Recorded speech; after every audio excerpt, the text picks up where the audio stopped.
I was sitting at my desk, checking over inventory reports like I did every morning when my phone buzzed. It was an Instagram alert.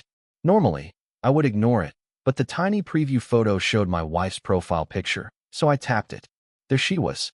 My wife, Emma, standing with her arms wrapped tight around some guy. His chin rested on her shoulder like he owned the place. Both of them smiling like they had just won something. The caption read, "Home is where the heart is."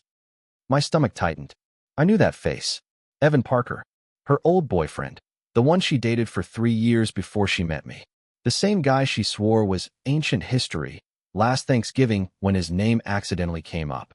He was also the guy who had been liking her photos for months, leaving comments like, "Miss those days," and "You have not changed a bit." The picture had been up for 40 minutes and already had 18 likes. Her cousin, Brianna, left 3 heart eye emojis. Her coworker commented, "Yes, queen." Someone named Tara added, "Finally." I took screenshots. All of them. Then I scrolled through her profile. 3 weeks ago, Riverside Park. She had posted a photo wearing the same jacket the guy had on in today's picture. 2 months ago, coffee shop selfie. A man's arm was at the edge of the frame, big wrist, leather watch. Not mine. My desk phone rang, but I let it go to voicemail. My brain needed quiet so I could think clearly, not react like an idiot. Here is what I knew. Emma and I had been married for 4 years, together for 6. I paid for her car, a 2019 Honda Civic, title in my name because her credit was trash when we bought it. Her engagement ring cost me $3,200. I bought her a diamond bracelet for our 2nd anniversary, gold earrings for her last birthday, and a new laptop when hers died during her online certification courses. I opened the Notes app on my phone and started writing everything down. Dates, prices, receipts, facts. No anger, just documentation. My supervisor, Mr. Grant, walked past my cubicle and raised an eyebrow. "You good, man? You look like you were solving a murder." "Just organizing personal files," I muttered. He shrugged and moved on. I checked the post again. 24 likes now. Her best friend, Sienna, wrote, "About time you followed your heart." About time. I screenshotted that too. Then I texted Emma, "Working late tonight. Do not wait on me for dinner." She responded instantly, "Okay, ordering Thai food. Want me to save you some?" "No, I will grab something here." Typing bubbles. Disappear. Return. Disappear again. Then, "Is everything okay?" I replied, "Yeah, busy. Talk later." I set the phone face down and moved back to my computer. I was not looking at reports anymore. I was researching lockboxes, property laws, what items legally counted as mine, what paperwork I needed for what I was about to do. By the time I clocked out, her post had 63 likes and 12 comments, all from her side of the family and friends, all celebrating. I stopped at a 24-hour print shop on the way home. I had files to prepare, and suddenly I had more motivation than ever. The night clerk barely glanced up when I asked for access to the scanner and color printer. Perfect. I did not need witnesses yet. When I pulled into our driveway at 11 p.m., the living room lights were still glowing. I sat in my truck for a moment, staring at the house. 6 years together. 4 years married. And she just told the world, without saying it directly, that her heart belonged to someone else. I grabbed my briefcase, now packed with printed evidence, and walked inside. She was curled up on the couch watching some trashy reality show, her phone face down beside her. "Hey," she said, glancing up. "You look wiped out." "Long day," I said. "I am going to shower and get some sleep. Want to watch something together first?" I looked at her, really looked at her. Same woman I promised vows to. Same smile she had when she said, "I do." "Maybe tomorrow," I said. "I am exhausted." She shrugged and turned back to the television. I went upstairs, set my briefcase in the guest room, and shut the door. Then I opened my laptop. If she wanted to make public declarations about where her heart lived, fine. But she was about to learn something important. Choices come with price tags. And I had receipts for all of them. I woke up before she did, like always. 5:30 a.m. No alarm. Habit. I dressed, made coffee, and sat at the kitchen table with my laptop and folder. Her Instagram post was still up, 92 likes now. More comments. Her aunt, Maureen, so happy for you. Her old classmate tagged 3 friends with laughing emojis. I heard her upstairs showering, blow-drying her hair, doing her morning routine. She came down at 7 o'clock wearing the gold earrings I bought her, $340 from the jewelry shop downtown. She cried when I gave them to her, said they were too expensive and I was too good to her. Now she wore them for another man. Morning, she said, pouring coffee. You are up early. Could not sleep, I said, closing my laptop. A lot on my mind. She leaned against the counter, sipping. Work stuff, among other things. You want to talk about it? She asked. I looked her straight in the eyes. I was sitting at my desk at work, going through inventory numbers like I usually did, when my phone buzzed with an Instagram notification. Normally, I ignore social media while I am on the clock, but the preview showed my wife's profile picture. She hardly posts anything, maybe a couple of times a year, so I opened it. The picture hit me like a hammer to the chest. She was wrapped up in another man's arms, his chin resting on her shoulder, both of them smiling like they had just won the lottery together. The caption read, "Home is where the heart is." And I knew that face. It was him, Derek Callahan, her ex, the guy she dated for 3 years before she ever met me. The man she swore was ancient history whenever his name popped up, like last Thanksgiving when someone mentioned him. He had been liking her photos for 6 months, leaving comments like, "looking good," and "missed those days." And now here they were, cuddled up together on her public profile. The post had been up for 40 minutes and already had 18 likes. Her cousin Brooke left 3 heart eye emojis. One of her co-workers posted, "Yes, Queen." Some woman named Vanessa wrote, "Finally." I screenshotted the post. Then I screenshotted the comments. Then I opened her page and started scrolling back. 3 weeks earlier, she had posted a picture at Riverside Park. The guy in this new photo was wearing the exact same jacket as the man half visible behind her then. 2 months ago, she posted a picture from a coffee shop. A man's arm and wristwatch were just barely visible at the edge of the frame. I had not recognized it then. Now I did. My desk phone rang, but I let it go to voicemail. My head was buzzing. I needed to think more than I needed to answer anyone. Here is what I knew. We had been married for 4 years, together for 6. I paid for her 2019 Honda Civic, title in my name only because her credit was terrible back then. I bought her engagement ring, $3,200. A diamond tennis bracelet on our 2nd anniversary. Gold earrings for her birthday last year. A brand new laptop when hers died during her online certification classes. I opened the Notes app on my phone and began writing down facts, dates, costs, receipts I knew I had saved. No angry rants. Just evidence. My supervisor, Gilbert, walked by my cubicle. "You all right? You look intense," he said. "Just organizing some personal files," I told him. He nodded and kept going. I checked the post again. 24 likes. Her best friend Sierra commented, "About time you followed your heart." About time. I screenshotted that too. Then I texted my wife. "Working late tonight. Do not wait up for dinner." She replied instantly. "Okay, ordering Thai. Want me to save you some?" "No thanks. I will pick something up here." 3 dots appeared as she typed. Then they disappeared. Then she finally sent, "Everything okay?" "Yeah, just busy. Talk later." I set my phone face down. I stopped looking at reports and started searching online for lockboxes, reading state property laws, and figuring out what documentation I would need for what I was planning.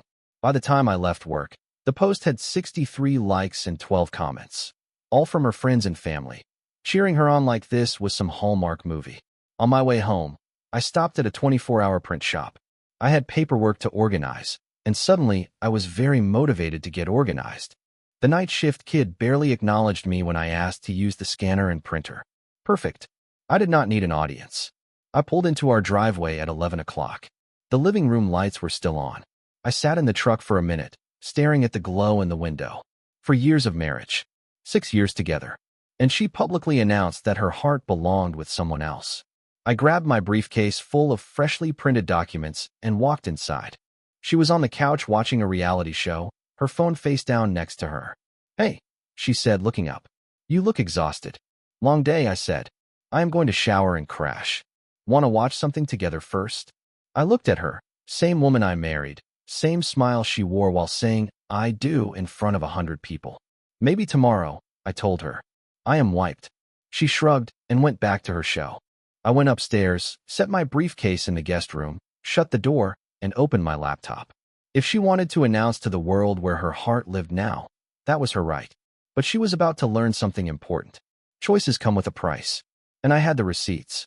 My listings had only been live for a short while when the messages really started pouring in. Someone messaged me saying, "I will take the earrings if you still have them. My wife would love them." And honestly, I respect the energy here. At 3:45 in the afternoon, I got a serious offer. A man named Russell wanted to come look at the car that evening.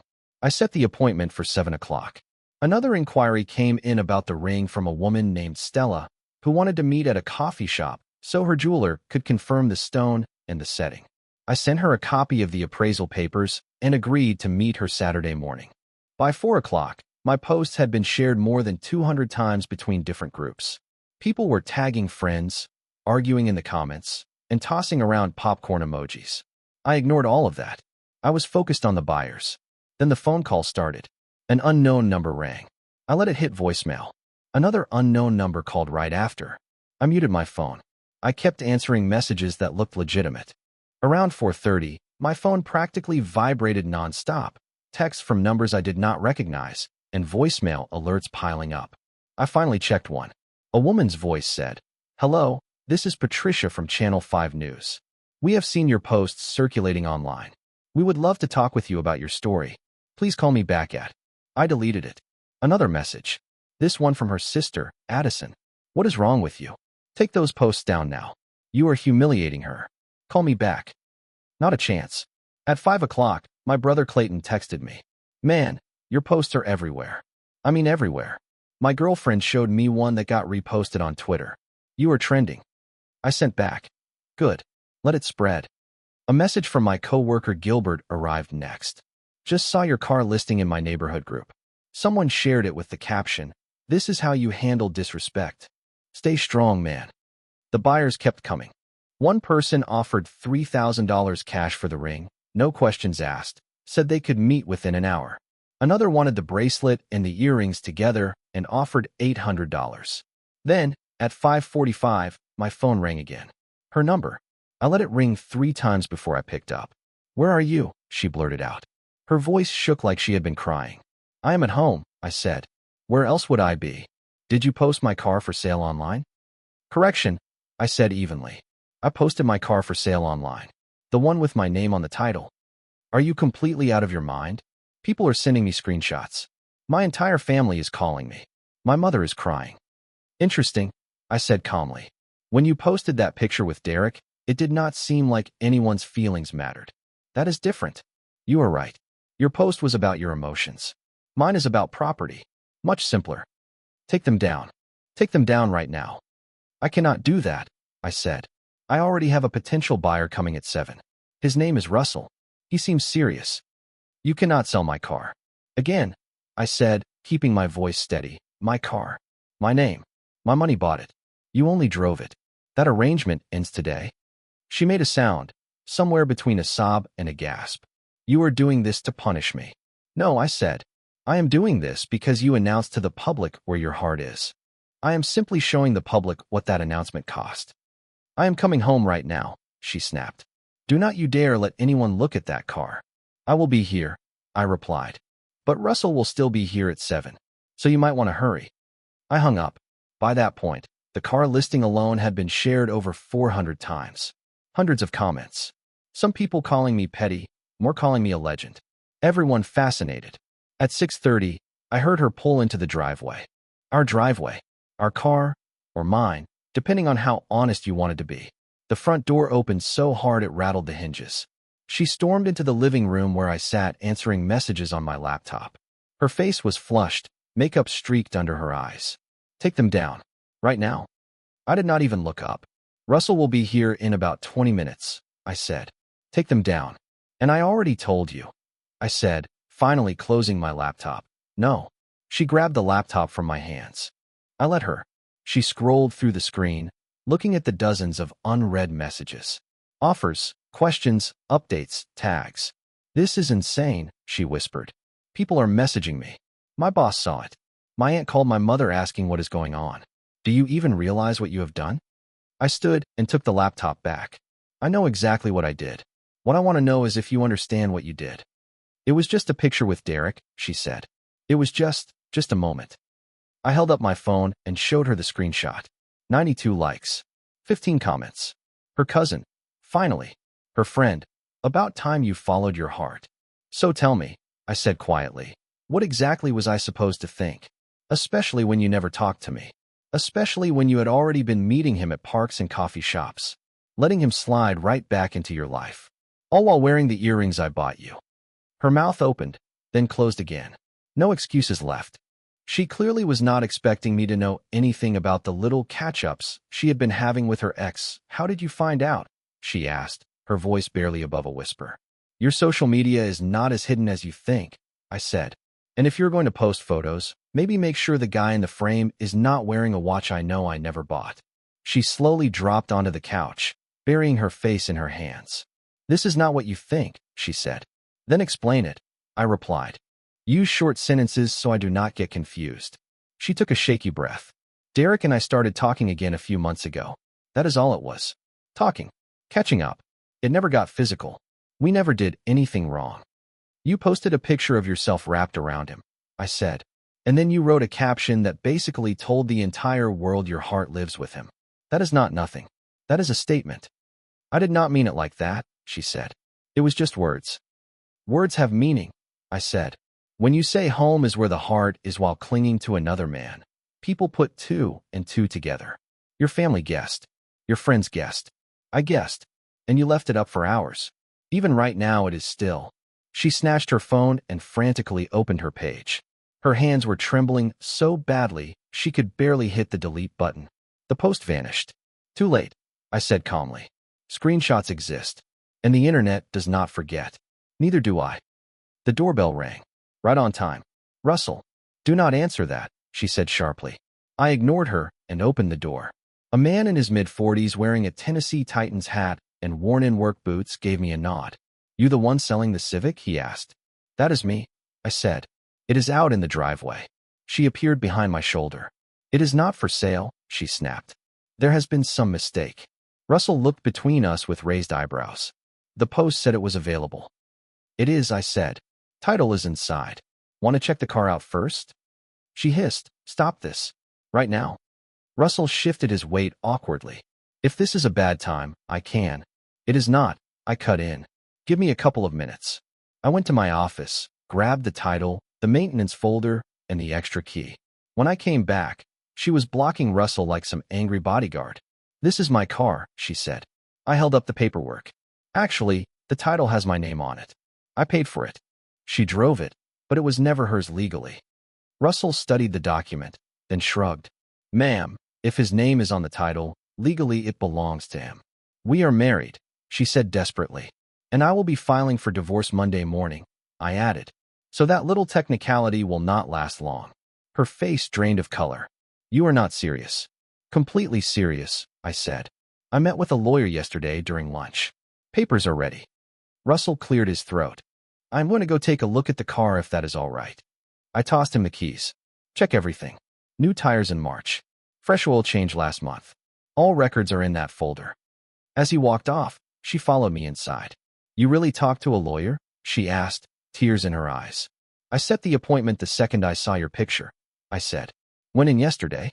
Explained the situation. Turns out when your spouse publicly announces she is in love with someone else, it gives you a few legal options. I want to fix this, she pleaded. We can try counseling. We can work through it. No, I said. You had your chance. You did not talk to me about anything before making your little public declaration. You made your decision. And now you get the consequences. What about everything we built together? She said. I motioned around the room.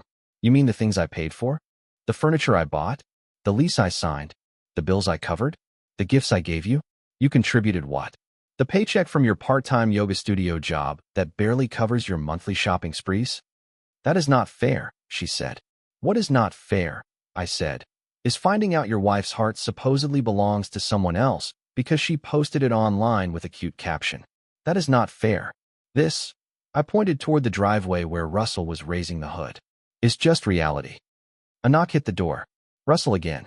I will take it, he said. $12,000 in cash. I can meet you at the bank tomorrow morning so I can pull the money. 10 o'clock work? Perfect, I said. We shook hands. He drove off. She stood in the doorway staring after him. You actually sold it? She asked.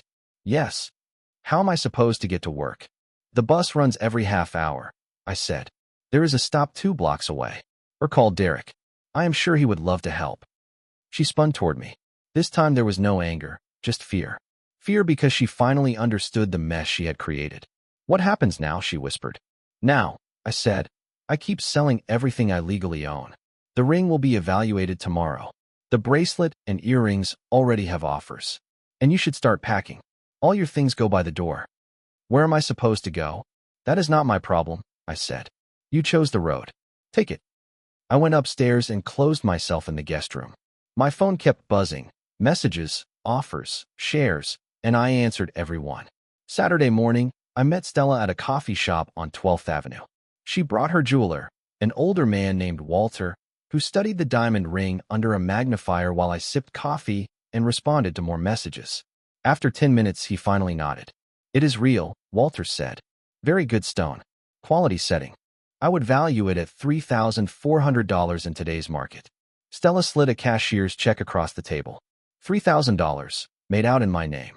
I am sorry for what you are going through, she said softly. My daughter's getting engaged next month, and this ring deserves a better future than the one it came from. It will get one, I said, shaking her hand. When I got home, I found an unwelcome surprise. My wife was sitting at the kitchen table with her mother, Lorraine, and her sister, Brittany. An intervention. Exactly the sort of thing I expected them to try. We need to talk, Lorraine said. There is nothing left to discuss, I replied, heading for the stairs. Brittany jumped up and blocked my path. You embarrassed her in front of everyone. Our family, her friends, people she works with. Do you understand what you have done? I know exactly what I did, I said. The real question is if any of you understand what she did. Did she show you the picture? The one she put online for everyone to see? Lorraine's mouth tightened. We saw it, she said slowly.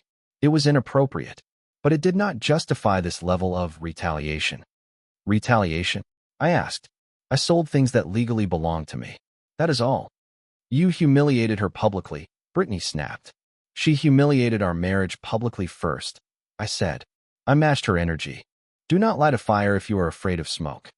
My wife came down the stairs then, eyes swollen and red. Can we please talk alone? She asked. We already did, I said. And you know my stance. I deleted the post, she said. I blocked Derek. I will do whatever you want. You blocked him after you got caught, I said. That is not remorse. That is damage control. Lorraine stepped closer. She made a mistake.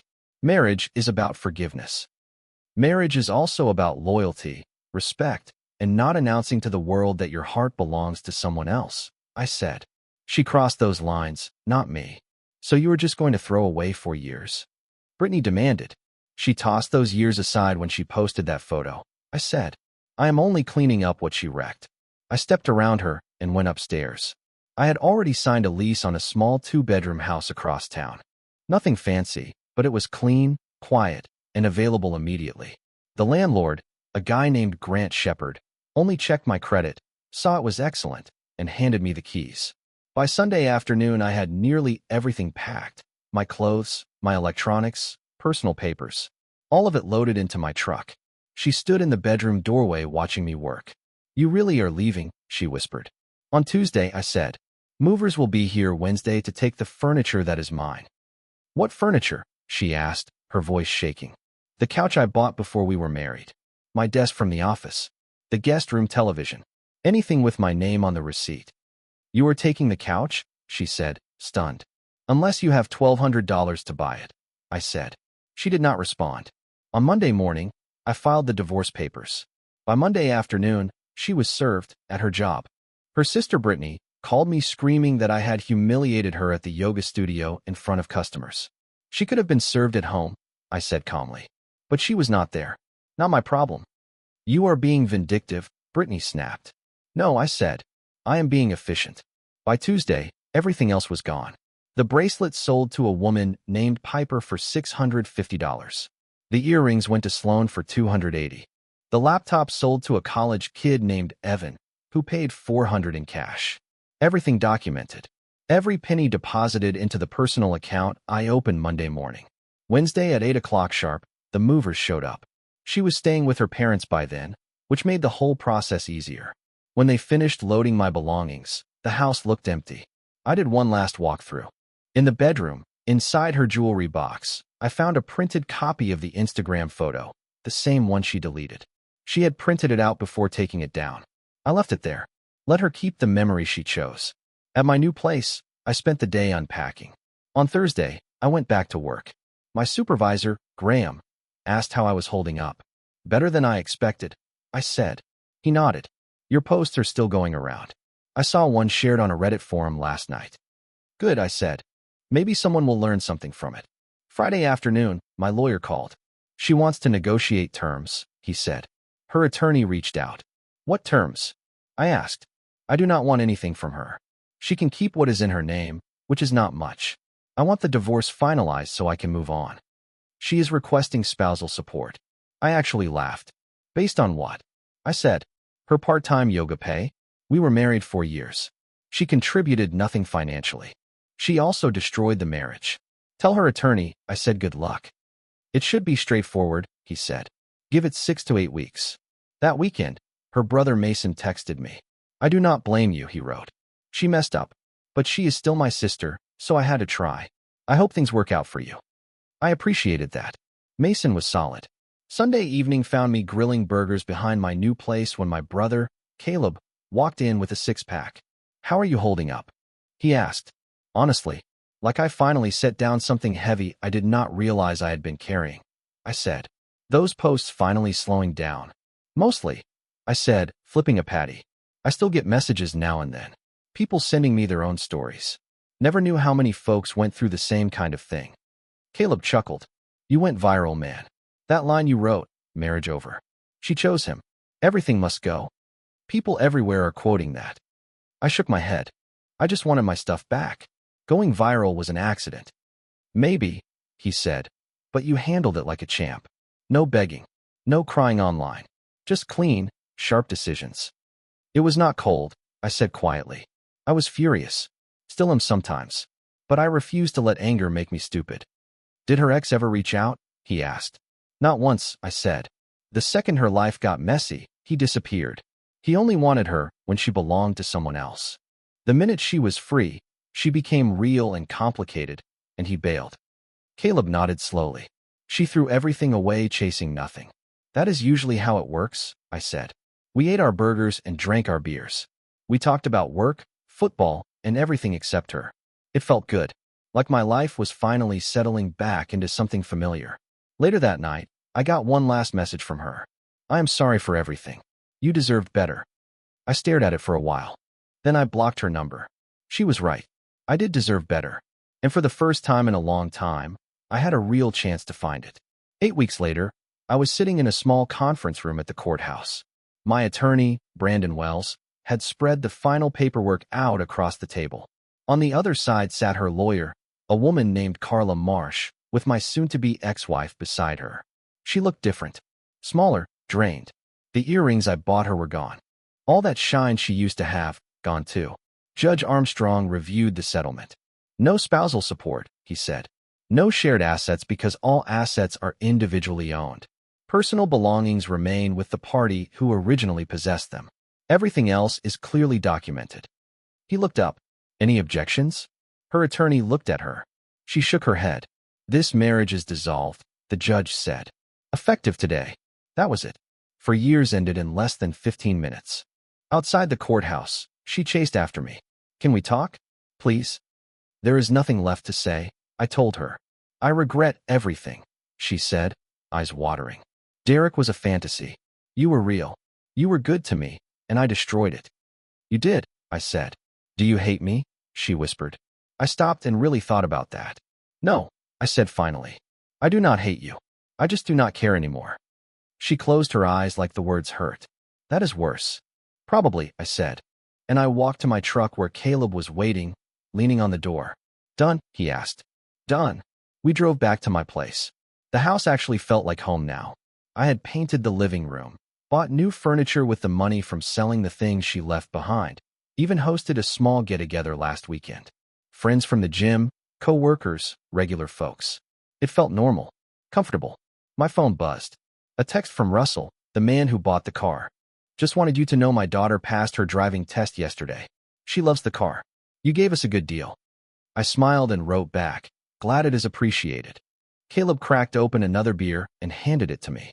So what now, he asked. Now I live, I said. I work. I move forward. Maybe date. Maybe not. I am not rushing anything. He nodded. You know, people still repost your stuff. Some of those divorce groups online treat you like a legend. I never wanted to be a legend, I said. I just wanted to make it clear that respect is not optional. She made a public choice. I made a public response. You think she learned anything? He asked. I shrugged. I do not know, and I do not care. That is her road to walk. We sat on my porch as the sun dipped low. The sound of someone mowing their lawn down the street. Kids laughing somewhere. Birds settling in trees. Peaceful, normal life. She wanted to show the world where her heart was. I simply showed the world what happens when someone forgets your value. No begging. No second chances. No tolerance for betrayal. Just consequences, clear and exact. And when the dust settled, I was still standing. She chose him, but I chose myself. Best choice I ever made.